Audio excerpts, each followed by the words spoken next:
পারি। আর একটু পরিষ্কার করে বুঝিয়ে দিই। আচ্ছা সিনেমা টিনেমা দেখো মা? আচ্ছা সিনেমা বাদ দাও, সিরিয়াল দেখো, এটা চলে। আচ্ছা এই সিরিয়াল আমি বারণ করছি না যে দেখো না, ওগুলো প্রয়োজন। তা এই যে সিরিয়াল বা সিনেমা যারা দেখো, শুধু নায়ক নায়িকা থাকলে মা জমজমাট হয়? একটা ভিলেন লাগবে, মানে যে মারামারি হবে, কাটাকাটি হবে, খুনোখুনি হবে, তবেই তো বাবা সিনেমা বলো আর সিরিয়াল বলো জমজমাট হবে। তাহলে একটু বাবা তত্ত্বের দিকে তাকিয়ে দেখেন। রামচন্দ্র যদি নায়ক হয়, সীতামা যদি নায়িকা হয়, আরে রাবণ যদি ভিলেন হয়, যেই না ওই নায়ককে জব্দ করা যাচ্ছে না, ওই নায়ককে মারবার জন্য কত চক্রান্ত হচ্ছে, কিন্তু সবটাই বিফল হয়ে যাচ্ছে। শেষে কি করে? ভিলেন নায়িকাকে চুরি করে নিয়ে যায়। আর নায়িকাকে বাবা যদি একবারে চুরি করা যায়, আর কি নায়কের কাছে যেতে লাগবে? 10 তলা বিল্ডিং থেকে নায়ক ঝাঁপিয়ে নায়িকার কাছে যাবে না? তত্ত্বের দিকে দেখে, সেই নায়িকা যদি সীতামা হয়, ভিলেনে যদি রাবণ হয়, ওই নায়িকাকে যত মারবে, কষ্ট দেবে, ব্যথা দেবে, বেদনা দেবে, আরে নায়িকা যত নায়কের নাম ধরে হারামা হারাম বলি কাঁদবে, আরে কি আমার রামচন্দ্র থাকতে পারবে? 7 সমুদ্র 13 নদী পার করে সোনার লঙ্কায় আসবে। রাবণ বলছে বন্ধুদরি, যেদিন আমার প্রভু সোনার লঙ্কায় চরণ দেবে, সেদিন যদি আমার রাজ্যে খরা দেখা দেয়। খরা মানে কি বোঝো তো? মানে খাল বিল নদী নালার জল সব শুকিয়ে গেছে, কোথাও জল নেই।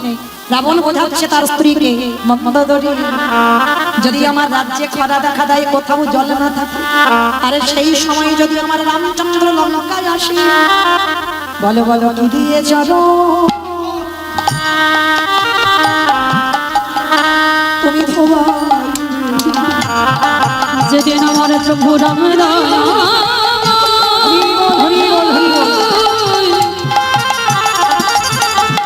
প্রভু রামচন্দ্র এই লঙ্কা আসবে, সেদিন কি দিয়ে চড়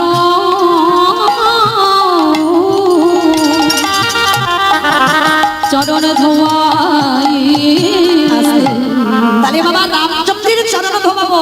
সেদিন রাবণ বলেছিল মন্দোদরি, তোমার মতো আমি পাখি নয় যে কেঁদে কেঁদে চোখের জল যেখানে সেখানে ফেলে দেব। আমি কিন্তু কাঁদি না, ধরে রেখেছি জল। কেন জানো? যেদিন আমার প্রভু সোনার লঙ্কায় আসবে, আমার সীতামাকে যেদিন হাত ধরে উদ্ধার করে নিয়ে যাবে, সেদিন আমি কি করবো জানো? আমাদের চোখের জলে চরণ ধোয়াই। হে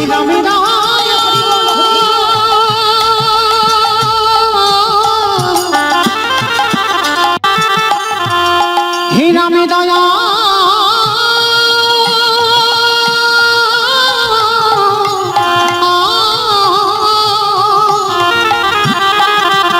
হে রামে দয়া দয়া করো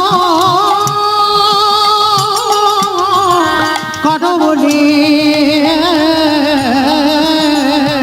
শরীরের চোখের জলে চলো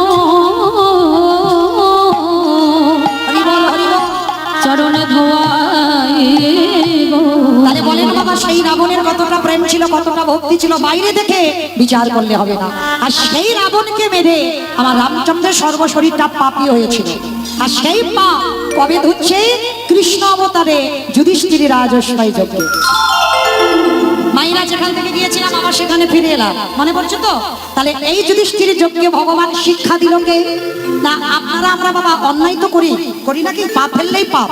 তাহলে ভগবান বলছে যদি অজান্তে কেউ আমরা অপরাধ করি, একটা সাধুগুরু বৈষ্ণব ঘরে এনে চরণ ধৌত করাও, তাও যদি না পারো তাদের এগো পাতা পরিষ্কার করো, তাও যদি না পারো ভক্তদের উচ্ছিষ্ট একটু গায়ে মেখে। আর যদি নিতে পেরেছ, অজানা পাপ, কোটি কোটি জন্মের অজানা পাপ থেকে মুক্তি পাবো পাবো পাবো। তাই তো স্বয়ং কৃষ্ণ দয়াময় রাজস্বই যজ্ঞের দরজায় দাঁড়িয়েছে বাবা। যারা যারা আসবে প্রত্যেকের পা ধোয়াবে আর যজ্ঞের ভিতরে ঢোকাবে। অগ্নিদেব, পবনদেব, বরুণদেব, ইন্দ্র, ইন্দ্রাণী, ব্রহ্মা, সাবিত্রী, শিব, দুর্গা সব পরপর লাইন দিয়ে দাঁড়িয়ে আছে। সবাই পা ধোয়াচ্ছে, কৃষ্ণ যজ্ঞের ভিতরে ঢোকাচ্ছে। এমন সময় জগৎজননী মা দুর্গা আমার বাবা ভোলানাথকে ডাকছে, প্রাণনাথ, ও প্রাণনাথ, আর দেরি নয়, চলো কৃষ্ণ পা ধোয়াবে, পা দুটো একটু ভালো করে ধুইয়ে নি চলো। কে বলছে? মা দুর্গা বলছে বাবা ভোলানাথ। আর বাবা ভোলানাথ কথাটা শুনে হেসে বলে বলেন, হ্যাঁ গো পার্বতী, তোমার কি মাথার গন্ডগোল হয়েছে? আমার পা ধোবাবে আমার ভগবান? শোনো, তোমার যদি এত ধোয়াবার ইচ্ছা হয় তো তুমি লাইনে দাঁড়াও, কিন্তু আমার পা আমার কৃষ্ণ কোনো মতেই ধোয়াতে পারবে না। এই বলে বাবা ভোলানাথ কি করেছে, বাবা সবাই লাইনে আছে আর বাবা ভোলানাথ চালাকি করে লাইন থেকে বেলাইনে চলে গেল। আর আড়ালে গিয়ে মনে মনে চিন্তা করলো কৃষ্ণের চোখে ধুলো দিয়ে চোখের ভিতরে ঢুকে যাবে, কিন্তু কৃষ্ণ আমার পায়ে যেন হাত দিতে না পারে। এইবার কি করেছে, ভগবান মনে মনে করছে, হে বৈষ্ণব, তোমার মতো বৈষ্ণবের চরণ ধোবাবো বলে আজ আমার এই দায়িত্বটা নেওয়া, কারণ তোমার মতো বৈষ্ণবের পা না ধোয়ালে আমি সারা জীবন পাপী হয়ে থাকবো।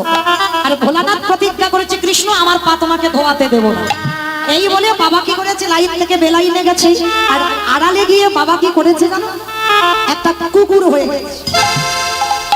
ভোলানাথ একটা কুকুর হয়েছে, আর কুকুর হয়ে মনে মনে চিন্তা করছে, কৃষ্ণ তোমার চোখে বাদ ধুলো দিয়ে কি করে যজ্ঞে যাই রাখো। আর বাবা এইখানে আমার বাবা বৈষ্ণবের একটু বোঝার ভুল হয়েছিল। মানুষ মানুষের সঙ্গে চালাকি করতে পারে, মানুষ মানুষকে ঠকাতে পারে, কিন্তু আমার ওই বেটা কেলে ছোড়ার সঙ্গে চালাকি হয়। বাবা ভোলানাথ বুঝতে পারিনি, ভেবেছিলাম চালাকিটা ঠিক করতে পারবো। এইবার কি করেছে, আড়ালে কুকুর হয়ে গুটি গুটি পায়ে আসছে, আর কৃষ্ণ তো হেঁট হয়ে পা ধোয়াচ্ছে।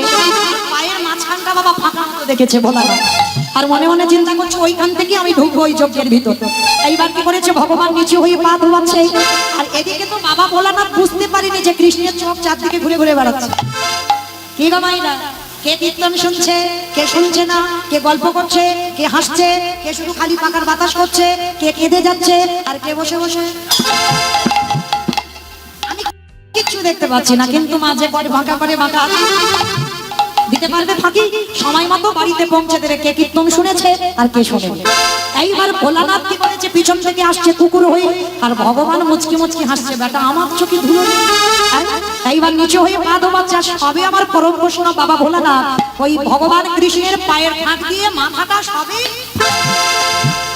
আর যেই না মাথাটা দেবা আমার কৃষ্ণ দুটো হাঁটু নিয়ে কুকুরের কানের কাছে চেপে।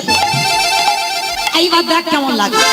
এইবার যত আমার ভোলানাথের কানের কাছে চেপে ধরে কৃষ্ণ হাঁটু দুটো নিয়ে, আর কৃষ্ণের ওই ব্যথাটা পেয়ে ভোলানাথ ছটফট করছে, কৃষ্ণ ছেড়ে, কৃষ্ণ ছেড়ে, কৃষ্ণ ছেড়ে, বলে ছাড়বো বলে ধরি না। হে বৈষ্ণব বৈষ্ণব, ও হে বৈষ্ণব বৈষ্ণব,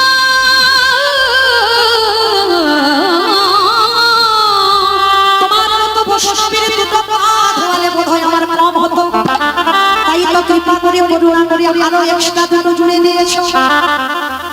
বাবা বুঝতে পেরেছেন কথা? আমি বলছি না, ভগবান বলছে, তোমার মতো বৈষ্ণবের দুটো পা ধোয়ালে আমার জীবনে কম হতো, ওই জন্য তো তুমি আমার জন্য আরো এক্সট্রা দুটো জুড়ে দিয়েছো। বুঝেছো? শিব ঠাকুরের কটা পা? দুটো পা। আর কুকুরের কটা পা? চারটে।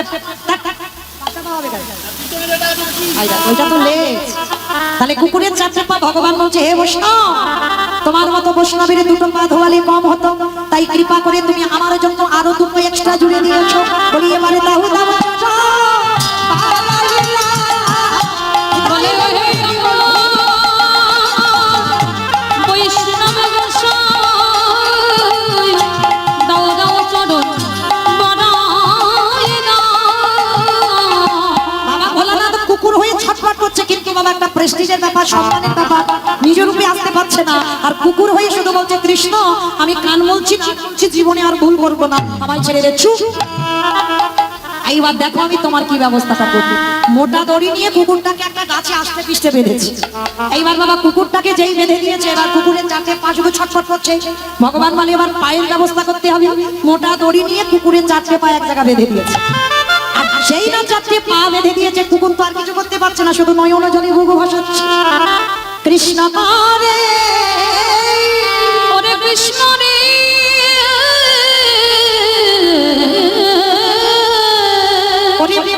যদি আমায় ক্ষমা করে দিচ্ছ। দেখো কি করবো বাবা, এই জায়গাটা একটু লক্ষ্য করে।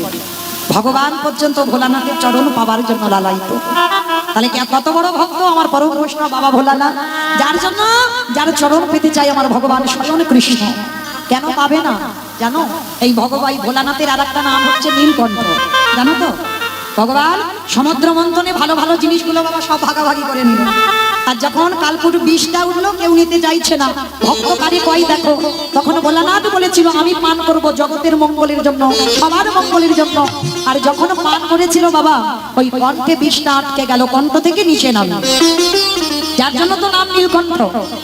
নারদ মুনি প্রশ্ন করেছিল, আচ্ছা ভোলানাথ একটা কথা বলবো, তুমি বিষটা খেলে, সমুদ্র মন্থনে বিষ উঠলো, তুমি বিষ খেলে, কিন্তু যখনই কেউ কিছু খায় তো পেটের ভিতরে যায়, তাহলে তুমি বিষটা যে খেলে তোমার কণ্ঠে আটকে গেল কেন, আর ভিতরে গেল না কেন? কথাটা শ্রবণ করি ভোলানাথ বলেছিল, ওহে দেবর্ষি রাজা,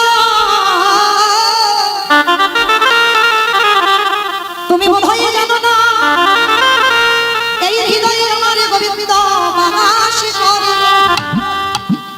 এই বিষি যদি আমার কণ্ঠ থেকে আমার হৃদয়ে যায়, তাতে আমার গোবিন্দ বড় ব্যথা পাবে।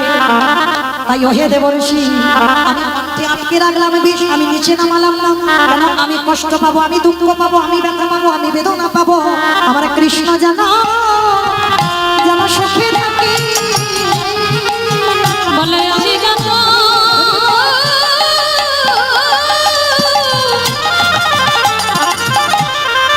দুঃখ পাই না কেন,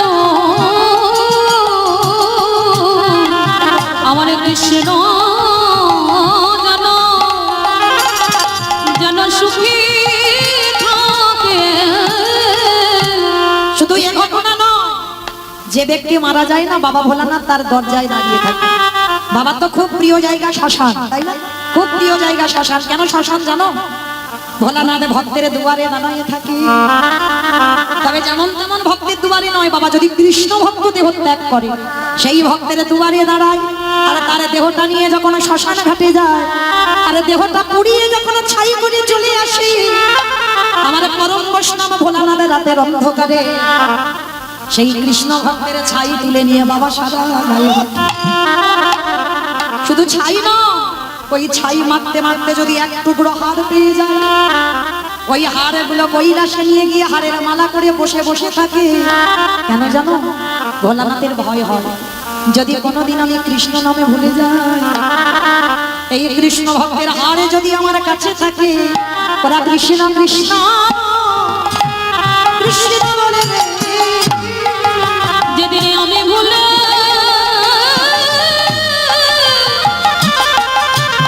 আমি কৃষ্ণ না ভুলে যাব,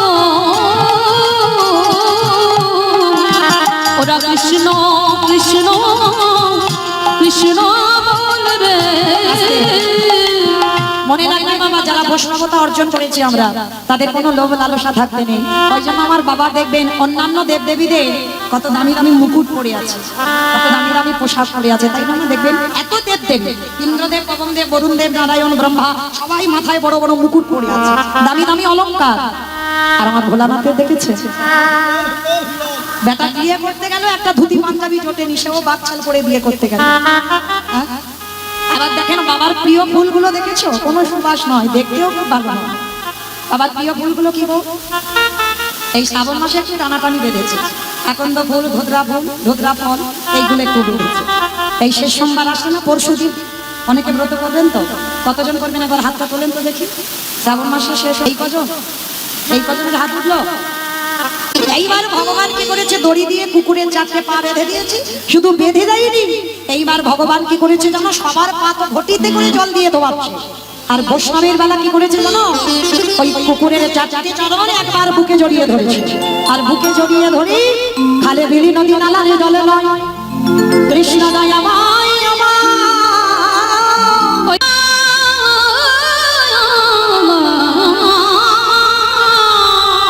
ওই বাচ্চাকে জগতের কোনো জলে নয়, তাহলে কোন জল? কৃষ্ণই আমার চোখের জলে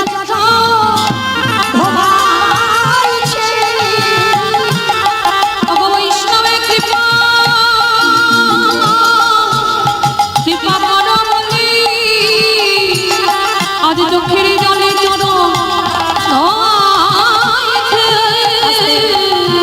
কৃষ্ণের চোখের জলগুলো শিব ঠাকুরের পায়ে পড়ছে, কুকুর হয়ে আছে।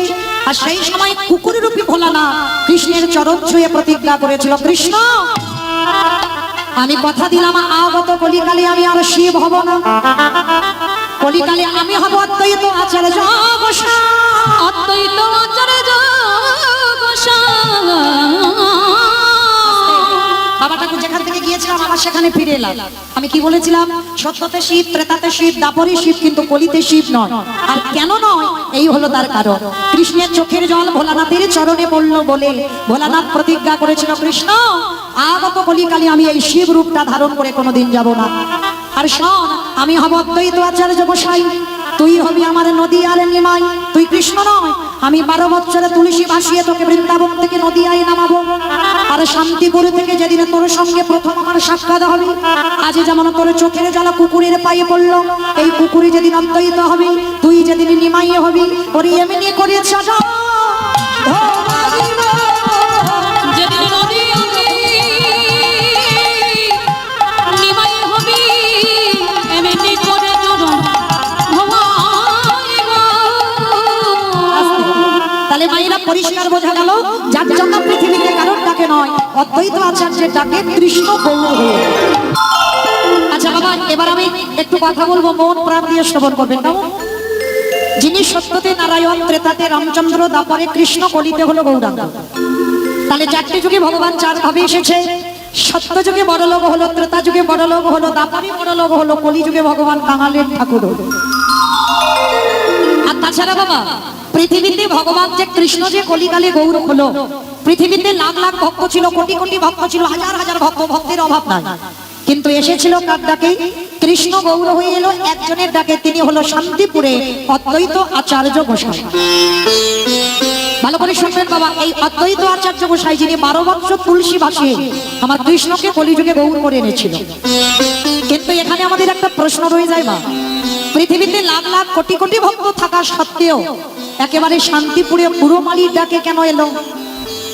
তাহলে আমাদের জানতে হবে ওই শান্তিপুরের পুরমালিটা কে, যার এতটাই পাওয়ার ছিল বাবা, এতটাই ক্ষমতা ছিল, 12 বছর তুলসী ভাসিয়ে একেবারে বৃন্দাবন থেকে কৃষ্ণকে সোজা নদিয়ায় ডেকেছে, আমার পশ্চিমবঙ্গের মাটিতে ডেকে আনলো। তাহলে বাবা, যে ব্যক্তিটা 12 বছর তুলসী ভাসালো আমার মহাপ্রভুর থেকে, যিনি 52 বছরের বড়, মানে 1-2 দিনের বড় নয়, 52 বছরের বড়, তাহলে সেই মানুষটার এতটা ক্ষমতা কি করে হয়? তাহলে আগে জানতে হবে ওই মানুষটা কে, যার একটা নাম হচ্ছে বাবা মৃত্যুঞ্জয়। ও মাইরা, বলো তো দেখি মৃত্যুঞ্জয় কোন ঠাকুরকে বলে? দাদা ভাইকে প্রণাম দিতে হয় কেন? একটু বিচার করতে হবে বাবা। যারা মাধুপুরি করে, যারা লোকের দ্বারে দ্বারে ভিক্ষা করে, নিজের পেটে খাবারের জন্য নয়, নিজের সংসারে চালাবার জন্য নয়, ভক্ত সেবা, প্রভুর সেবা, হরি নাম যজ্ঞের জন্য যারা ভিখারি হয়, মহাপ্রভু বলেছে কলিযুগে লজ্জা ঘৃণা ভয় দিন থাকতে আমার গৌর গোবিন্দ নয়। আগে সবকিছু ত্যাগ করে দাঁড়িয়ে দাঁড়িয়ে ভিক্ষা করো, ভিক্ষা করে আমার সেবার ব্যবস্থা করো, তারপরে আমি সেই প্রসাদ পাই। তো কীর্তনের প্রারম্ভে বাবা কমিটি দাদাদের প্রণাম দিলাম কেন? তারা জেনেছে, তারা বুঝেছে, তারা মেনেছে বাবা এটা কলিযুগ। আর কলিযুগে যে যাই করি না কেন, যাগযজ্ঞ নয়, ব্রত পূজা নয়, ধ্যান তপস্যা নয়, ওগুলো আমরা করি বটে বাবা, পূজা অর্চনা করি, যাগযজ্ঞ করি, ব্রত করি, কত উপবাস করি, কিন্তু কলির মানুষ করি ঠিক কথা, কিন্তু ওগুলো যদি কোনো ব্যক্তি নাও করে, মহাপ্রভু বললেন অসুবিধা নাই। কেন? এটা কলিযুগ, কলির যুগে মুক্তির পথ হলো একটাই, হরিরে নাম, হরিরে নাম, হরিরে নাম।